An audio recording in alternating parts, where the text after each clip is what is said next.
नमस्कार दोस्तों, आज की कहानी है जब नंदे आई मायके।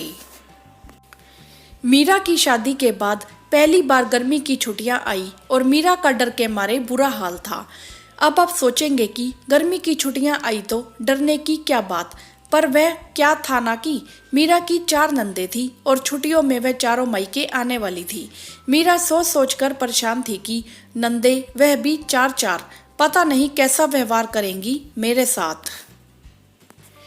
वैसे उसका डरना जायज भी था, क्योंकि हमारे समाज में नंदों का स्वरूप ही ऐसा बना दिया गया है। कई जगह नंदे बुरी होती हैं तो कई जगह बहनों जैसी भी होती हैं। मीरा ने अपनी बुआ को अपनी मम्मी के साथ गलत व्यवहार करते हुए देखा था, तो उसे लगता था कि सब नंदे बुरी ही होती होंगी। उसने पहले शादी के लिए मना भी कर दिया था यह सोचकर, पर उसकी मम्मी के समझाने पर वह राजी हो गई। मीरा यही सोचती रहती, पता नहीं कैसी होंगी चारों नंदे, मुझे रौब दिखाएंगी तो और हर काम में कमी निकालेंगी। सासू माँ भी बेटियों की हो जाएगी, जो अभी मेरी इतनी खातिरदारी कर रही है। बैठे बैठे हुक्म मारेंगी चारों, और मैं बेचारी दिन भर काम में लगी रहूंगी और बच्चे अलग परेशान करेंगे मस्तियां कर करके। सोचते सोचते मीरा परेशान हो रही थी। खैर 1-2 दिन बाद चारों नंदे आ गई मायके। सासू माँ की खुशी का तो ठिकाना ही नहीं। मीरा के ससुर भी बेटियों को देखकर फूले नहीं समा रहे थे। आते ही मीरा बारी बारी चारों के पैर छूने लगी तो चारों ने बारी बारी आगे बढ़ उसे गले लगा लिया और कहा, पैर छूने की जरूरत नहीं, बस इज्जत दिल से करना। मीरा सुनकर हैरान थी। फिर उसने सबको पानी पिलाया और फिर चाय नाश्ता। थोड़ी देर बात करके मीरा ने खाना लगाया। सब ने खाना खाया और मीरा के हाथ के खाने की तारीफ भी की। सबकी पसंद का खाना जो बनाया था मीरा ने। मीरा बहुत खुश भी थी और हैरान भी। उनके बच्चे भी बहुत सलीकेदार थे। खाना खाने के बाद खुद ही बर्तन सिंक में डालकर आए, मीरा के बहुत मना करने के बाद भी। उसके बाद सब ने थोड़ी बहुत बातें हंसी मजाक की। फिर मीरा को बोला, भाभी तुम भी आराम कर लो और हम भी थोड़ी देर सो जाते हैं। तुमने इतनी चीजें बनाई हमारे लिए, हमारी पसंद की, थक गई होगी ना। मीरा आराम करने कमरे में गई और सोच रही थी, यह क्या नंदे तो मेरी सोच के बिल्कुल विपरीत हैं, बहुत प्यारी और बहुत अच्छी बहनों जैसी। यह सोच ना जाने कब उसे नींद आ गई। फिर चाय का समय हो गया और उसने फटाफट से सबके लिए चाय बनाई। सब ने बहुत तारीफ की, क्योंकि मीरा के हाथ की बनी चीज का स्वाद अलग ही होता है।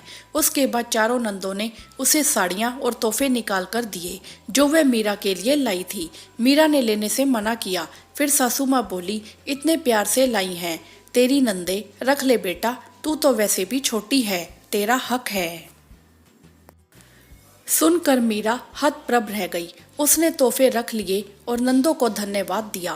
फिर शाम को जब खाने की तैयारी करने लगी तो बड़ी नंद ने उसकी मदद करवा दी। मीरा ने बहुत मना किया, पर वह नहीं मानी। चारों ने थोड़ा थोड़ा काम करवा दिया। मीरा ने कहा भी कि आप सब थकी हुई हैं और ससुराल में भी तो काम करते हो ना, मायके में आराम करो, मैं कर लूंगी काम। छोटी नंद बोली, भाभी हम बिल्कुल नहीं थके और सब मिलकर करेंगे तो जल्दी काम हो जाएगा ना। फिर ढेर सारी बातें भी करनी है आपसे। शादी के बाद तो रुक नहीं पाए, बच्चों के स्कूल के कारण आपसे बात भी नहीं हुई, पर कोई ना, अब कसर पूरी कर लेंगे। नंदों का ऐसा रूप देख मीरा हैरान थी कि ऐसी भी नंदे हो सकती हैं क्या। शाम को सब ने मिलकर बहुत सारी बातें की। सासू माँ ने नंदों और पति देव के बचपन की बहुत सारी बातें बताई, जिन्हें सुनकर सबका हंस हंस कर बुरा हाल था। रात के 10 बज चुके थे और सब बच्चे सो चुके थे। नंदे भी सोने की तैयारी में थी, तो मीरा को सासू माँ ने कमरे में भेज दिया, जा तू भी सो जा। कमरे में कुछ देर पतिदेव से बातें की। उसके बाद पतिदेव सो गए, पर मीरा यही सोचती रही कि कितना गलत समझ रही थी मैं। बुआ का बुरा व्यवहार देख मेरे मन में नंदों की छवि बुरी बन गई थी, लेकिन मेरी नंदे तो कितनी अच्छी हैं और मेरा कितना ख्याल भी रखती हैं। और सासू माँ भी उनके समान ही प्यार जताती है मुझ पर। मैं बहुत भाग्यशाली हूँ, ऐसी नंदे मिली। मैं तो बेकार ही डर रही थी, यह सोच ना जाने कब उसकी आंख लग गई। सुबह जब मीरा उठी तब मीरा के मन से नंदों का डर निकल चुका था और वह भी नंदों को बहनों जैसा ही प्यार देती है। हर बात खुलकर करती है उनसे। नंदे और भाभी मिलकर थोड़ा थोड़ा काम कर लेती और फिर खूब हंसी ठिठोली करती। सासू माँ भी अपनी बेटी और बहू में ऐसा प्यार देख उनकी बलैया ले रही थी। दोस्तों, कभी कभी हम जाने अनजाने में ही रिश्तों को सही गलत के पैमाने पर नाप लेते हैं, जो कि गलत है। पहले हमें एक दूसरे को समझना चाहिए और फिर कोई राय देनी चाहिए। आपकी इस विषय में क्या राय है, आप हमें कमेंट करके ज़रूर बताएं। वीडियो को लाइक करें, शेयर करें और चैनल को सब्सक्राइब भी करें। धन्यवाद।